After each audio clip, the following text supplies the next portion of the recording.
Mais uma vez, bom dia a todos, muita alegria. Nós vamos agora passar um momento muito importante da liturgia, que é a exposição da Palavra de Deus. É o momento em que ouvimos a instrução, a exortação do Senhor, ouvimos a orientação, somos edificados por meio da Palavra de Deus. E neste mês de janeiro, em que a Remanescente está completando aí mais um ano de aniversário, né? Dia 15 de janeiro de 1996, foi aí o início em que o Senhor nos deu a ideia dessa nova denominação, né? Foi uma grande revelação que o Senhor me deu numa fase difícil da minha vida, que foi vencida e que sempre vem à tona na minha mente como esperança, como mensagem de esperança. Foi o texto de Apocalipse capítulo 3, verso 7, que assim inspirou o nome Remanescente Cristã Filadélfia. Amém? E hoje nós, como disse, como assim dissemos, é o mês do aniversário da Remanescente Cristã Filadélfia. Nós vamos estar refletindo neste mês de janeiro, nós vamos estar assim tocando em mensagens. Nós vimos na semana passada, foi uma mensagem de estímulo de Saul para se tornar rei de Israel. Aquele que se escondeu entre as bagagens foi aquele a quem o Senhor escolheu para governar sobre Israel. Se ele fracassou ou não, uma coisa bem certa: o Senhor concedeu uma oportunidade. Então não venha com mimimi, não venha com discursos de vitimização, dizendo que eu sou fraco. Não, Deus dá oportunidade. Quando você ouve a palavra de Deus, Deus está dando uma oportunidade para você avançar, conquistar. Com os talentos que você tem, com o aperfeiçoamento do poder do Espírito Santo, você fará grandes coisas. Me lembrei aqui do testemunho de um pastor dizendo que só tinha 29 mil reais para comprar uma casa, para comprar um apartamento, né? Aí uma serva de Deus, e ele sempre preocupado, saía procurar e não conseguia nada, porque o dinheiro não dava nem para dar entrada num apartamento, né?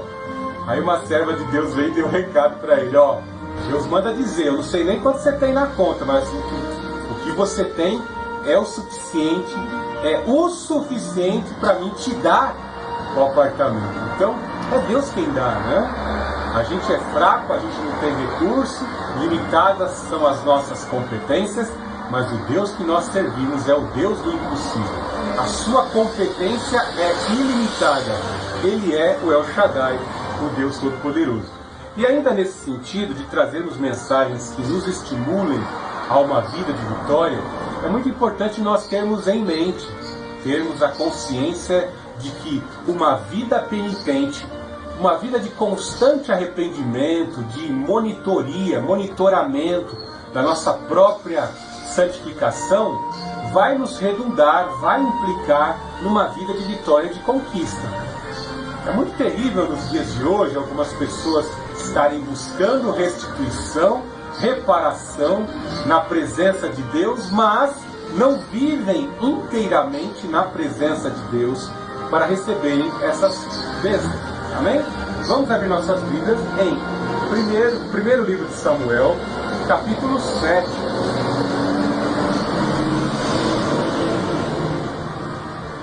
Primeiro livro do profeta Samuel, do juiz Samuel, capítulo 7, verso 10. Hoje se faz questão que se diga que o juiz Samuel, né, foi o último dos juízes. 1 Samuel 7, 10. Enquanto Samuel oferecia holocausto, os filisteus chegaram para atacar Israel.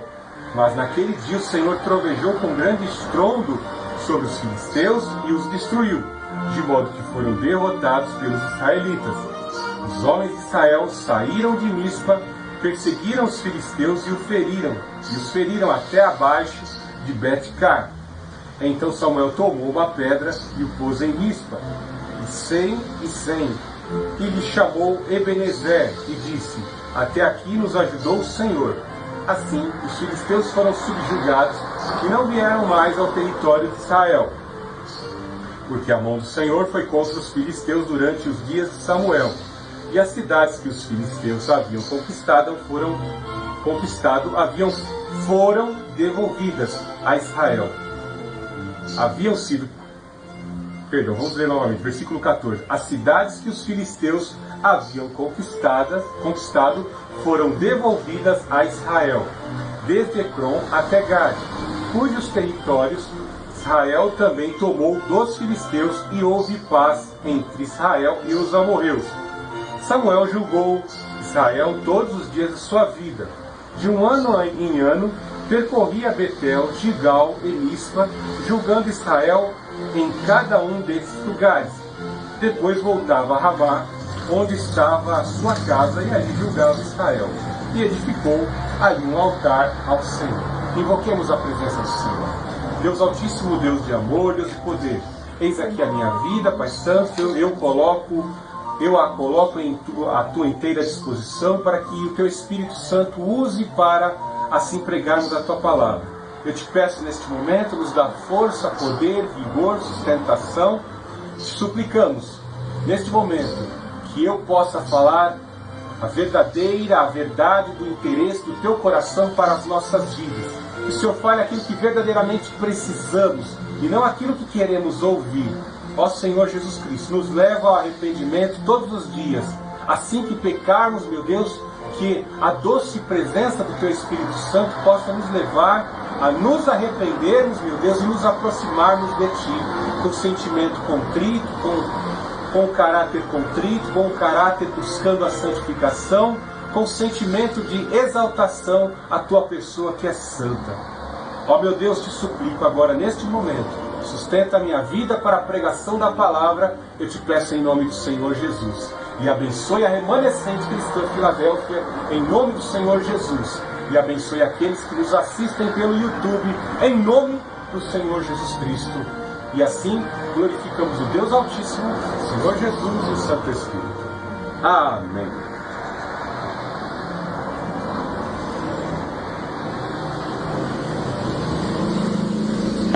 É muito comum nas igrejas, principalmente nas igrejas que possuem um grande número de membros, templos megalomaníacos, templos faraônicos com construções exuberantes.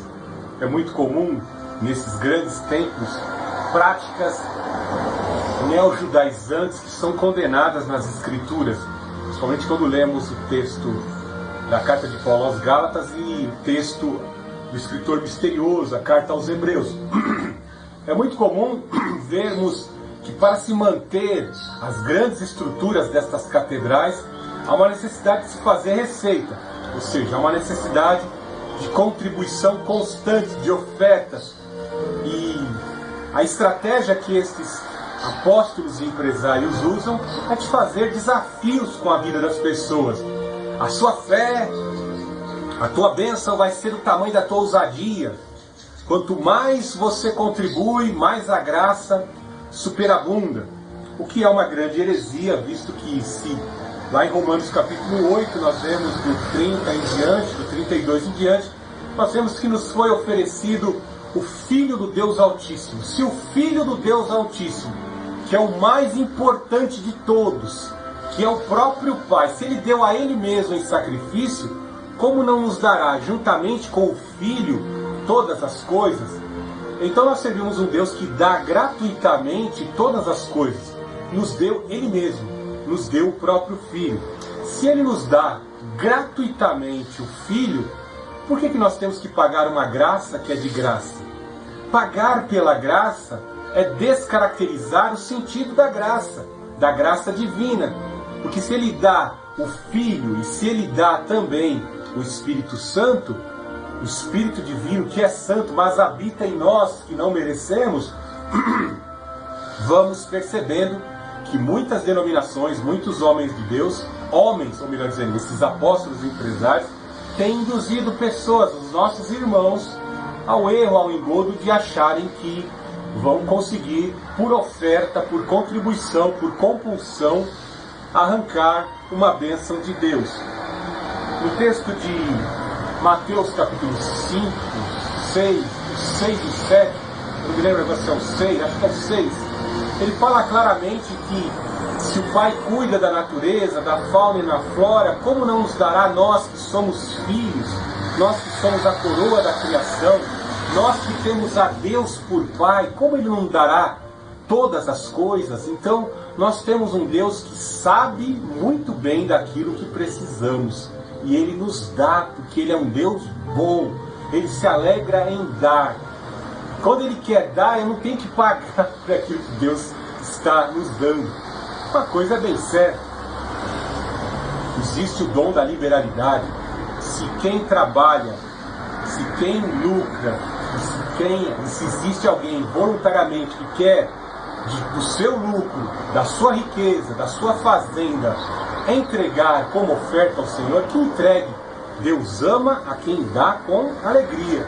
Já tive vários testemunhos e histórias de pessoas, como a minha irmã, que era gerente de banco, e ela uma vez tirou uma xerox de um cheque de oferta de uma mulher, de um empresário lá, doando para a construção do templo de Salomão, antes dele ser construído.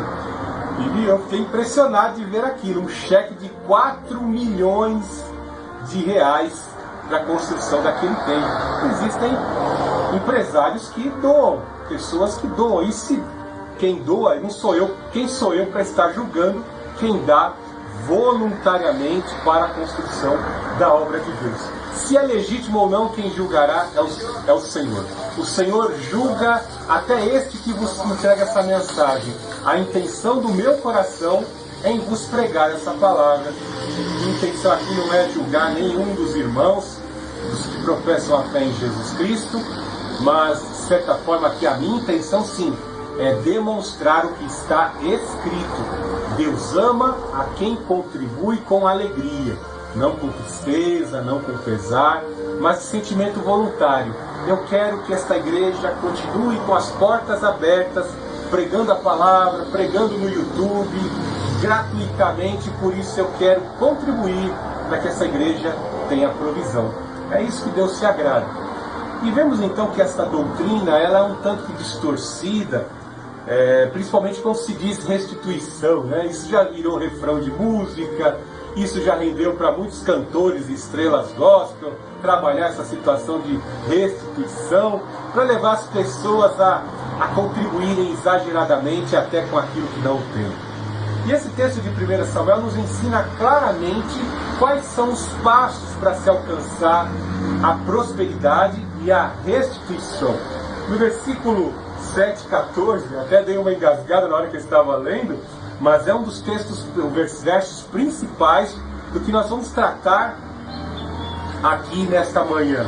Veja que as cidades que os filisteus haviam conquistado foram devolvidas a Israel, foram restituídas desde Ecrom até Gade, cujos territórios Israel também tomou dos filisteus, e houve paz em Israel e os amorreus.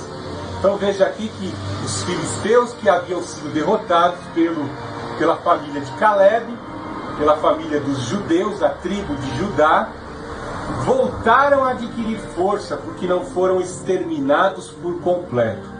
E quando eles voltaram a se reorganizar como povo, formaram 5 grandes cidades-estado: Gade, Gaza, Ascalon, Ecrom e Asdod.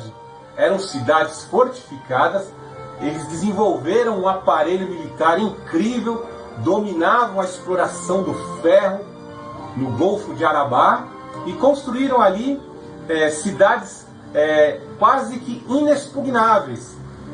E, de certa forma, depois de construírem fortes cidades-estado, as cidades cresceram e eles começaram, de certa forma, a expandir, conquistando a terra que Deus havia dado para Abraão e a sua descendência. Os filisteus não teriam conquistado nada se a nação de Israel unida, a confederação de Israel unida, estivesse adorando ao Senhor Deus Altíssimo e submetida à sua lei. Mas como eles desobedeceram à lei de Moisés, a condicional veio como juízo. Como eles desobedeceram, o juízo de terem as suas terras pilhadas, o juízo de terem o seu gado pilhado, o juízo do empobrecimento veio sobre Israel.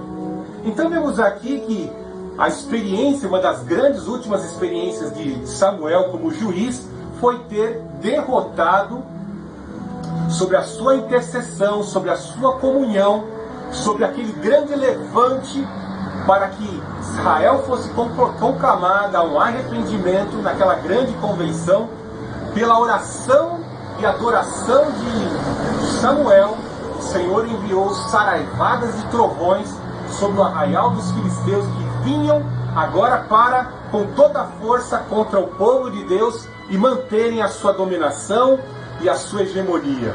Então vemos aqui a grande bênção realizada por um grande avivalista que foi o juiz Samuel. Então vemos que Samuel, ele toma alguns procedimentos que foram importantíssimos para que o povo pudesse conquistar novamente a sua terra pudesse ser restituída e o Senhor se agradasse deles. Veja algo interessante. Houveram alguns acontecimentos que eu vou tratar na mensagem do próximo domingo. É da arca do Senhor, a arca que representava, era um símbolo da presença do Senhor, e verdadeiramente por meio daquele símbolo o Deus Altíssimo se manifestava, o seu Shochan se manifestava, o Shekinah, como alguns chamam de Shekinah, né, se manifestava e o juízo era desferido. Esse Shochan se manifestava no dia da expiação, quando somente uma vez por ano o sumo sacerdote entrava à presença dele. E essa arca havia sido roubada pelos filisteus, e algo terrível nesta guerra, Eli com seus 2 filhos, Ofni e Finéias, todos eles morrem nesta grande batalha. Elias cai da cadeira, né, e quebra o seu pescoço. Ofni e Finéias, que tomaram a arca e tentaram utilizar a arca como um talismã de sorte na batalha, também morreram. Foi algo terrível de juízo para a casa de Eli. E vemos que a arca do concerto, que representava a presença de Deus, é levada para todas as cidades dos filisteus, e o Senhor, tão somente a arca, ela vai desferir juízos na terra dos filisteus. Então entendemos que o exército de Israel tentou ir para a batalha com a arca e não venceu porque estava afastado da comunhão com Deus. Tentaram usar a arca como um talismã e ela não fez resultado. Mas quando a arca é roubada, o próprio Deus, com aquele baú de madeira, o propiciatório, na terra dos filisteus, dizimou a população com terríveis surtos de peste bubônica e de hemorroidas, ao ponto dos filisteus estarem empurrando a arca, a presença do Senhor. Toma a arca para vocês aí. Houve até, por revelação dos xamãs, dos bruxos, né, os sacerdotes de Dagon, olha, nós vamos passar apuro, porque essa arca aí é complicada, é do Deus de Israel. Você não lembra da história do que aconteceu, da presença desse Deus dos hebreus lá na terra do Egito? Eles eram um verdadeiro império, os egípcios eram um verdadeiro império. E o Senhor mandou vespões, o Senhor mandou úlceras, o Senhor mandou peste, a praga, e assolou a terra do Egito. Todo o aparelho militar de Faraó foi ali afogado nas águas do Mar de Juncos. Olha, cara, vamos se livrar disso o mais rápido possível. E aí eu não vou entrar em toda a história, porque domingo que vem você vai estar trabalhando. Algo interessante é que era muito comum os prisioneiros de guerra, para que pudessem assim nunca mais se levantarem numa tentativa de retaliação à vitória que lhes for imposto, costumavam cortar dedos polegares para nunca mais usar espada, furar um dos olhos, como foi ensinado domingo passado, para nunca mais poder utilizar o escudo de defesa, cortar o dedo polegar do pé para nunca mais poder em marcha, em campanhas militares, marchar e lutar. Ou seja, era utilizada essas mutilações dos membros e dos órgãos para que aquela nação não pudesse mais levantar uma infantaria, soldados para a guerra. Algo interessante que a arca do Senhor, como eu disse, o símbolo da presença de Deus, é levado para dentro do templo de Dagon e colocada lá como um presente para Dagon, um presente de guerra, uma oferta de guerra para Dagon. Você lembra quando Davi pegou a espada do gigante e colocou lá perto da tenda de adoração? Você lembra lá quando Sansão é capturado, cego, é humilhado no templo de Dagão como uma oferta de guerra, um presente de guerra? Olha aqui, Dagon, aquele que nos maltratava está aqui agora, humilha o nosso inimigo. Então levaram a arca do Senhor para dentro do templo com o intuito de humilhar o Deus de Israel. Olha que situação. Aí no dia seguinte foram ver, ó, a estátua de Dagon, o pai de Baal, estava lá curvada diante da arca. Aí eles pensaram, deve ser algum, sei lá o que aconteceu, vamos levantar a estátua. Levantaram a estátua. Aí no dia seguinte a estátua sem as mãos e sem a cabeça. Isso nos demonstra o quê? Que o Senhor dos Exércitos mutilou na guerra espiritual as mãos de Dagon. Eu sou maior que Dagon. O pior ainda é que os filisteus, vendo essa derrota de Dagon, que não podia se defender, ficou impotente diante de Javé, o Deus Altíssimo, não fez nada e eles falaram, vamos levar essa arca daqui. Então, a arca é levada por algumas vaquinhas. Eu vou trabalhar isso a semana que vem, no próximo domingo. Então, a arca chegando a Jerusalém, o Senhor desfere um juízo sobre 70 homens que foram espiar o que tinha dentro da arca. E o Senhor ceifou 70 pessoas. E vemos que o povo ficou assustado. Poxa, a arca do Senhor, o Senhor desferiu juízo sobre os filisteus, os nossos inimigos, e também feriu dos nossos. Você notou algo interessante? Que Deus desfere juízo contra os nossos inimigos e Ele também desfere juízo contra as nossas vidas.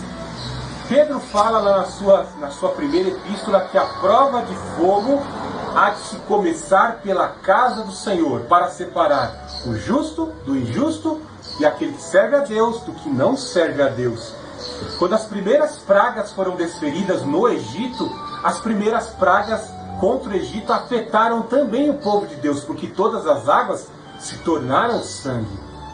Isso nos mostra que o Deus ao qual servimos é um Deus santo, e que aquela nação que dizia ter comunhão com Deus, os filhos de Israel, não estavam sabendo lidar com as coisas de Deus, estavam afastados de Deus. E eu vou provar aqui nesse texto aqui, que verdadeiramente eles estavam afastados de Deus. Eles não podiam ter sacrificado as vacas, eles não poderiam espiar o que tem dentro da arca, achando que está o Deusinho aprisionado lá dentro do baú, tinha um gênio da lâmpada ali dentro da arca, não podiam ter feito isso. E por isso 70 dos filhos de Israel foram dizimados, morte instantânea, porque foram espiar dentro da arca. Por quê? Deixaram de prosseguir em conhecer ao Senhor, perderam o zelo pelas coisas de Deus e por isso foram ceifados. A contaminação dos filhos de Deus que levou à perda de suas terras, a contaminação e o pecado dos filhos de Deus que levou à corrupção moral, era consequência do que está dito aí no versículo 3:7. E Samuel falou a todo o povo de Israel: se quiseres, ó, condicional, se quiseres voltar ao Senhor, com toda a sinceridade, lançai fora os deuses estrangeiros e as astarotes, e dedicai o coração ao Senhor, e cultuai somente a Ele, e a Ele vos livrará da mão Ele vos livrará da mão dos filisteus. E os israelitas lançaram fora os Baalins e as astarotes, e cultuaram somente ao Senhor. Deu para você perceber por que Deus dizimou os 70 dos seus filhos? Né? Eles se alegaram, os filisteus pegaram hemorróide, Javé promoveu uma grande ceifa contra os nossos inimigos. Mas quando a arca foi trazida de forma negligente, não reconhecendo em santidade ao Senhor, Ele também feriu do seu povo 70 homens. E por que feriu? Porque o povo estava em pecado. O povo estava ainda ostentando as suas idolatrias, e acharam que Deus estava do lado deles, eles podiam viver da forma que bem entendessem. É hora de tirar os Baalins. É hora de tirar as Astarotes. Baal e Astarote eram dois consortes, eram duas divindades, uma masculina e uma feminina. Para se cultuar esses deuses e adquirir prosperidade por meio do culto a esses deuses, havia necessidade de licenciosidade e imoralidade que eu não consigo nem, é indescritível pela conveniência falar o que eles faziam nesses rituais. Eram coisas abomináveis. E como o povo de Deus, como o povo de Israel pode ter dentro de casa Baalim e Astarote? Coisa complicada, né? Que às vezes nós temos em nossa casa coisas que não se parecem com Baal e Astarote, né? Às vezes apontamos o dedo para alguns católicos, né? E vemos, ele escultou imagem, ele escultou ali uma mulher que morreu e está aguardando ressurreição, e eles colocam ela como intercessora. Como podem fazer isso? Só há um mediador entre Deus e os homens, Jesus Cristo e os homens. Alguns até dizem, ainda bem que eu sou cristão, que eu sou evangélico, e eu não sou como os hindus que cultuam a vaca, né? O cara passa até esterco de vaca no corpo e fica lá que nem um estrume no meio do chão, acreditando que está purificando a alma, né? Mas muito cuidado. Às vezes nós temos outros ídolos de outras marcas, né? Temos ídolos como um automóvel, temos o ídolo do nosso próprio corpo, a ostentação, a etiqueta da nossa roupa, do nosso tênis, do nosso sapato, daquilo que possuímos. Onde está o nosso coração, aí está o nosso tesouro, né? As pessoas começam a ter aquilo como um objeto de idolatria, a veneração pelas pessoas. Às vezes a gente vê certas pessoas que alcançam estrelato, e você olha o comportamento daquelas pessoas, é uma coisa horrível, é uma coisa abominável. Aquela estrela da música pop lá, Lady Gaga, ela confessa que é satanista, confessa que é uma bissexual, e o mundo a aplaude. Hoje há uma completa desconfiguração e descaracterização. Hoje o relativismo moral leva as pessoas a acreditarem que uma estrela, independente das suas práticas morais, ela é estrela e tem que ser adorada e venerada. Coisa mais terrível, às vezes estrelas que praticam os atos mais abomináveis são aplaudidas por pessoas, e às vezes até alguns evangélicos, né, aplaudem esse tipo de gente, né, venera esse tipo de gente, né? Coisa complicada aí. E Deus está mandando a gente fazer uma análise. Quer você a reparação, quer você a restituição daquilo que foi tirado da tua vida. Às vezes você conquistou na tua agenda daquilo que você tinha diante de Deus em oração. Você tinha comunhão com Deus e buscava aquela esposa. Você tinha comunhão e dizia, eu quero casar com essa esposa e quero ter filhos com ela. Quero ter aquele emprego, entrar naquela empresa, me abre aquela porta naquela empresa. O trabalho que você fazia ali, você conquistou bens materiais. E de repente, quando você conquistou tudo, você começou a ser negligente com a tua esposa, desatencioso com a tua esposa, passou a não dar atenção para teus filhos, deixou seus filhos serem educados pelo Sony, o Nintendo, lá, os videogames, o Felipe Neto, aquele depravado lá do YouTube. De repente, seus filhos ficaram desconfigurados, descaracterizados, com um novo linguajar, uma nova forma de viver. Sua mulher já não fala mais com você, seus bens materiais já foram roubados, você está endividado, os bens começaram a ser perdidos, ser ceifados. E aí é hora de você perguntar, o que está acontecendo, né? A mudança tem que ocorrer de dentro para fora. É o homem de joelhos, prostrado em adoração, fazendo uma introspecção de si mesmo. Ele ir na metafísica do problema, na origem do problema, e ver onde foi que eu errei. Percorre o seu caminho. Quando nós fazemos coisas erradas, eu digo isso quando eu fazia talvez uma tarefa errada lá na fábrica, a gente vai em busca ali do local onde foi feita a manutenção errada para estar ocorrendo aquele problema.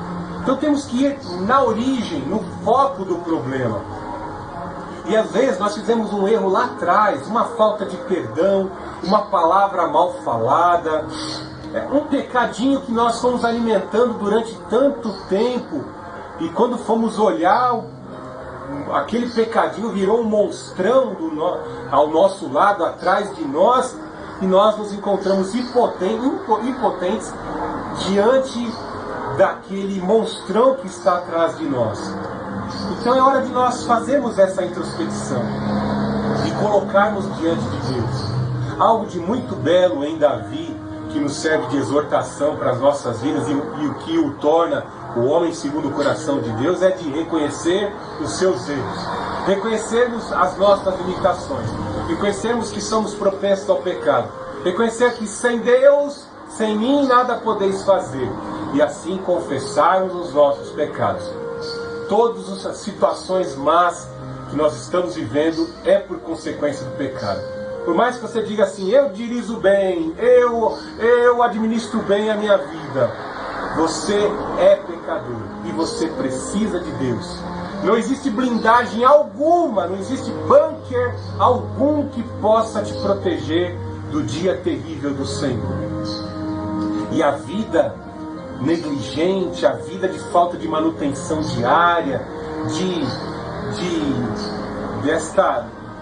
desta observação constante sobre o processo da nossa vida, muitas vezes ficar correndo atrás das coisas da vida, sem fazer essa manutenção diária da nossa vida, é que vai implicar nessas consequências terríveis da perda daquilo que conquistamos.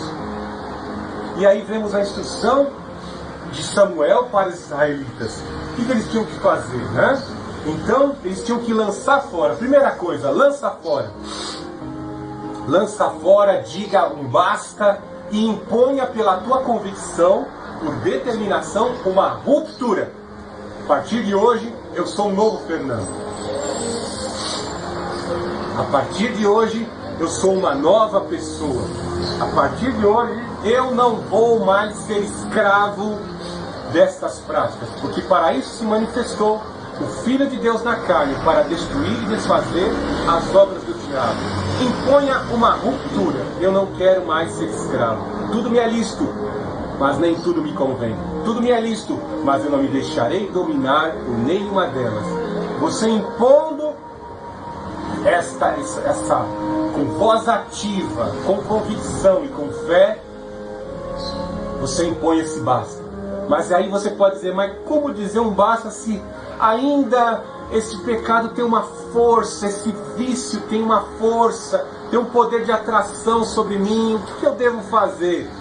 E recebereis poder ao descer sobre vós o Espírito Santo, e seríeis minhas testemunhas.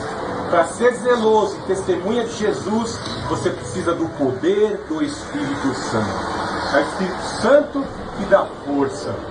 Então vemos aqui que o povo de Deus se reúne em Mispa e Samuel começa a intercessão pelo povo.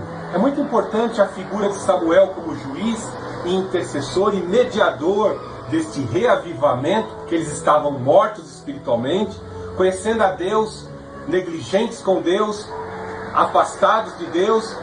Havia uma necessidade